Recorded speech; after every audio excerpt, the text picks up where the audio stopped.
امیر در خانسه نمیرسنم با همین نمیفهمید چی مقصد داره. یا روز میکنن یا روز جمع میکنن اینم داری دیگه هیچ شی نمیفهم نه بلوتوده شیشته نمیکنه دکمون همش کسر شدگی هم میگه یا چی مقصد داره ما اینجا یا خزوندنی هم یا سختدنی هم دیگه نمیفهمید تو این دیگه رو هم مکنه شست یعنی کانالیزاسیا تو کجا میره دیگر محله همین دو میزار دامو خلبای مینایی تو دیگره خطی کلومونده بیان چه میکنه آخرش کچای ما آخرش کچای ما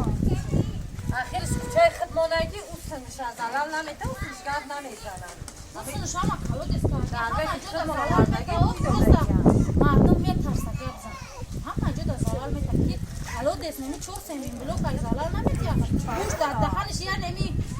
سمنتا که تو نکاگ موندگی یک ترکره بود و بلوش میگذارن درموش نمیریزن یا کودک مونده درموش میرالده یا یکم گپ دیگر میشه هیچ که بده نیمه نمیرسه ما ایمی هوا در زندگی داریم کودکای به حق لنکن نه بخلا امو دستش نمیزنن میشون نیستن بکنیم با کی بگیم رفتیم پیش رئیس جماعت شیعگون متصدد ما خواهش داریم که همه اینجا باید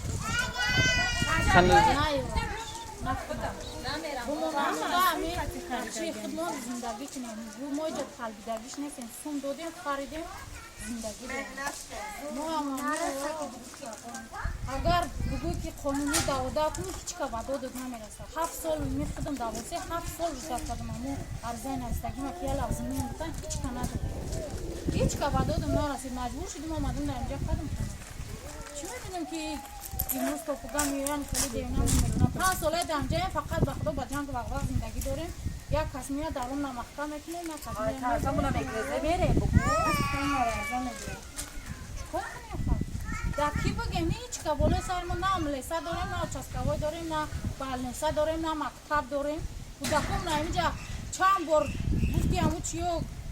تومانی ورا چند باری میمرین زنده میشیم تو مکتب میروان میان تو مکتب شهر میروان